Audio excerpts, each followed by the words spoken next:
हरतालिका तीज भाद्रपद माह के शुक्ल पक्ष की तृतीया तिथि को मनाया जाता है।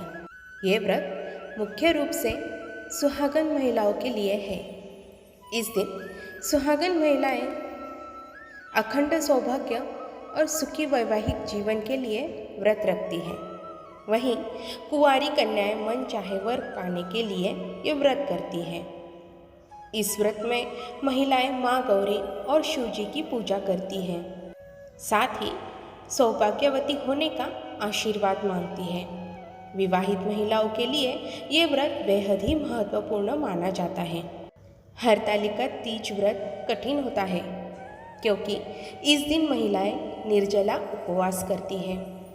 इस दिन पूजा के दौरान व्रत कथा सुनने से ही पूजा का पूर्ण फल प्राप्त होता है। तो चलिए जानते हैं हरतालिका तीज व्रत की कथा के बारे में। यह हरतालिका व्रत कथा शिव जी ने ही माँ पार्वती को सुनाई थी। भगवान शिव ने इस कथा में माँ पार्वती को उनका पिछला जन्म याद दिलाया था। भगवान शिव ने माँ पार्वती से कहा, हे गौरा, पिछले जन्म में तुमने मुझे पाने के लिए बहुत छोटी उम्र में ही कठोर तप और घोर तपस्या की थी। तुमने ना तो कुछ खाया और ना कुछ पिया, बस हवा और सूखे पत्ते चबाए। जला देने वाली गर्मी हो या कंपा देने वाली ठंड, तुम नहीं हटी, डटी रही। बारिश में भी तुमने जल नहीं पिया। तुम्हें इस हालत में देखकर तुम्हारे पिता बहुत दुखी हुए थे। उनको दुखी देखकर नारद मुनि आए और कहा कि मैं भगवान विष्णु के भेजने पर यहाँ आया हूँ। वह आपकी कन्या से विवाह करना चाहते हैं। इस बारे में आपकी मैं राय जानना चाहता हूँ।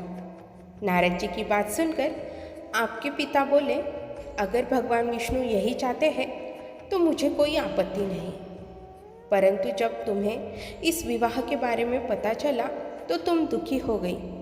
तुम्हारी एक सहेली ने तुम्हारे दुख का कारण पूछा तो तुमने कहा कि मैं सच्चे मन से भगवान शिव का वरण किया है, किंतु मेरे पिता ने मेरा विवाह विष्णु जी के साथ तय कर दिया है। मैं विचित्र धर्म संकट में हूँ। अब मेरे पास प्राण त्याग देने के अलावा और कोई उपाय नहीं बचा। तुम्हारी सखी बहुत ही समझदार थी। उसने कहा, प्राण छोड़ने का यहाँ कारण ही क्या है? संकट के समय धैर्य से काम लेना चाहिए।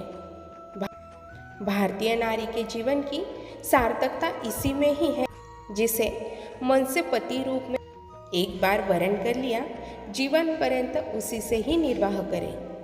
मैं तुम्हें घनघोर वन में ले चलती हूँ, जो एक साधना स्थल भी है और जहाँ तुम्हारे पिता तुम्हें खोज भी नहीं पाएंगे।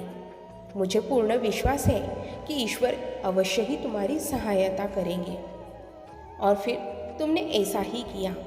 तुम्हारे पिता तुम्हें घर में न पाकर बड़े चिंतित और दुखी हुए।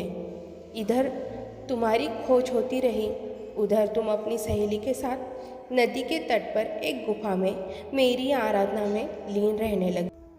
तुमने रेत के शिवलिंग का निर्माण किया। तुम्हारी इस कठोर तपस्या के प्रभाव से मेरा आसन हिलने लगा और मैं शीघ्र तुम्हारे पास पहुंचा और तुमसे वर मांगने को कहा। तब अपनी तपस्या के फलीभूत मुझे अपने समक्ष पाकर तुमने कहा, मैं आपको सच्चे मन से पति के रूप में वरण कर चुकी हूँ।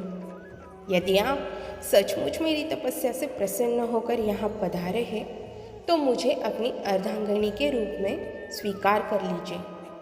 तब तथास्तु कहकर मैं कैलाश पर्वत पर लौट गया। उसी समय गिरिराज अपने बंधु बांधवों के साथ तुम्हें खोजते हुए वहाँ पहुँचे। तुमने सारा वृत्तांत बताया और कहा कि मैं घर भी तभी जाऊँगी अगर आप महादेव से मेरा विवाह करेंगे। फिर तुम्हारे पिता मान गए और उन्होंने हमारा विवाह करवाया। इस व्रत का महत्व यह है कि मैं इस व्रत को पूर्ण निष्ठा से करने वाली प्रत्येक स्त्री को मनोवांछित फल देता हूँ। इस पूरे प्रकरण में तुम्हारी सखी ने तुम्हारा हरण किया था, इसीलिए इस व्रत का नाम हरतालिका व्रत हो गया। इस व्रत से जुड़ी एक मान्यता है कि इस व्रत को करने वाली स्त्रियां पार्वती जी के ही समान सुखपूर्वक पति रमन करके शिवलोक को जाती है।